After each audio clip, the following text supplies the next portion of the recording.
So there were two small updates for Hellish Quart this weekend. The first being the Saturday update, the major features being the Chinese localization of the game and the addition of a new history buff mode. Cobalt says that almost 1/3 of all Hellish Quart players are Chinese, so this is a pretty obvious quality of life update for many players. The translation is a machine translation, however, so we'll see how native speakers of the language feel about it.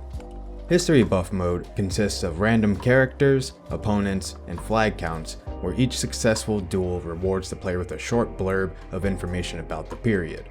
You can look at it as a sort of randomized survival mode that says something neat at the end.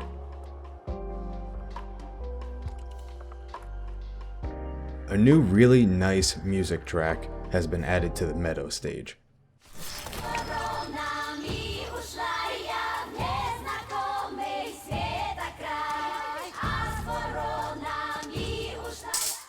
A new character model has been added to the character select screen. He isn't playable yet, but it's nice to see the model as a sort of teaser for future updates. You now have the option to choose your opponent's weapon sharpness in AI battles. Values range from almost blunt to razor sharp, doing more damage the sharper the weapon is. In survival mode, the AI will now start with almost blunt weapons and move to higher levels of sharpness as your score progresses.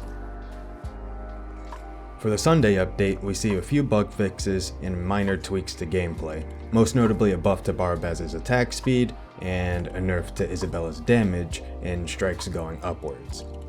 So that's basically it for this batch of updates. I'm happy to see Bara get some love, hopefully a proper nerf to Izzy's damage, which has always been kind of insane.